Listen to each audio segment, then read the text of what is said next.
বিষয়টা হচ্ছে সিম্পল। এটা ইতিপূর্বে এসব এলাকা যেহেতু এটা ফ্লাইওভার আছে এবং জোনাকীর্ণ এলাকায় এসব এলাকায় একটু বেশি যানজট থাকে, উপরে ফ্লাইওভারটা তুলনামূলকভাবে একটু ফাঁকা থাকে, ওই জন্য আমরা ফ্লাইওভারে কিন্তু আমাদের ওই মোবাইলে বিশেষ করে মোটর সাইকেলে পেট্রোলিং আমরা দিয়ে থাকি।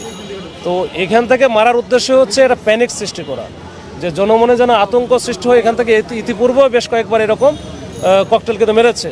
এই ককটেলগুলোর সাধারণত খুব বেশি ক্ষতি হওয়ার সম্ভাবনা কম, তখন যখন মাটিতে পড়ে এটা হয়তো বা যে ওদের যে ছোটো ছোটো স্প্লিন্টারগুলো আছে এগুলো মানুষের ক্ষতি হইতে পারে, যে পায়ে টায়ে লাগতে পারে, কিন্তু এভাবে এই যে মাথায় লাগার কারণে যেটা হয়েছে এটা একটু এক্সেপশনাল আর কি। তো এটার মাথায় লাগার কারণে এটা বড় ধরনের একটা দুর্ঘটনা ঘটে গেছে। তো এটা আমরা নিয়ে কাজ করতেছি।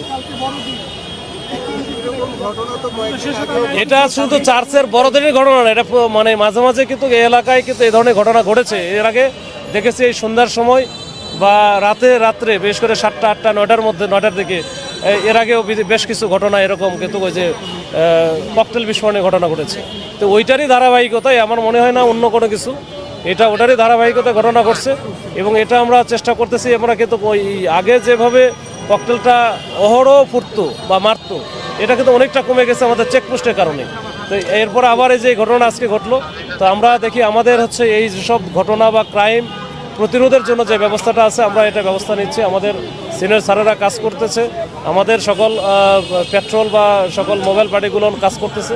আমরা এরপরে দেখি ইনভেস্টিগেশন করে এটারও আমরা চেষ্টা করবো ইনশাল্লাহ আদ্যপান্ত বের করার। হ্যাঁ, মৃতদেহ পরবর্তী আইনগত কার্যক্রম গ্রহণ করার জন্য আমরা নিয়ে গেছি।